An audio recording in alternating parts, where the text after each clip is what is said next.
Chicken சாப்பிடும் போல ஆசையாகவே இருந்தது. அதனால் ஒரு சிக்கன் வந்து வாங்கிட்டு சொல்லியிருந்தேன். எப்பவும் ஒரே மாதிரி தானே பண்ணுறோம், எனக்கு டிஃப்ரெண்ட்டாக வந்து பண்ணலான்னு சொல்லி பின்ட்ரெஸ்ட்டில் ஒரு ரெசிபி வந்து பார்த்து வச்சுருந்தேன். அவங்க குக்கர்லேயே வந்து ரெடி பண்ணியிருந்தாங்க. சரி நம்மளும் குக்கரில் ரெடி பண்ணலான்னு சொல்லி குக்கரை எடுத்து வைக்கும் போது அத்தை வந்து சொன்னாங்க, சிக்கனை போய் குக்கரில் பண்ண போறியா, அது வந்து ஒரு மாதிரி உதிரி உதிரியாக போயிடும், ரொம்ப நல்லாவே இருக்காது அப்படின்ற மாதிரி சொன்னாங்களா.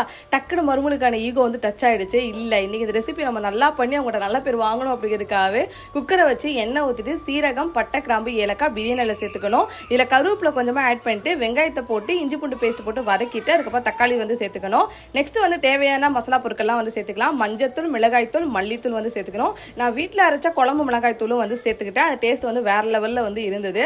அதுக்கப்புறம் சிக்கனை சேர்த்து நல்லா கிண்டி விட்டுட்டு விசில் வந்து கண்டிப்பாக நீங்கள் ஒரு விசில் தான் விடணும். அதுக்கு மேலே விட்டீங்க அப்படின்னா ரொம்ப வந்து குழஞ்சிரும். ஸோ விசில் வந்து கம்மியாக விட்டதுக்கப்புறம் திறந்து பார்த்தேன். குழம்பு வேற லெவலில் இருந்தது. என் வீட்டுக்காரர் அத்தை முன்னாடி இந்த குழம்பு சூப்பராக இருக்குது, நல்லா இருக்குது அப்படின்ற மாதிரி சொன்னாரா. எனக்கு மனசுக்கு ஒரு திருப்தி, அப்பாடா நம்ம வச்சது வந்து கரெக்டாக ஆயிடுச்சு அப்படின்ற மாதிரி.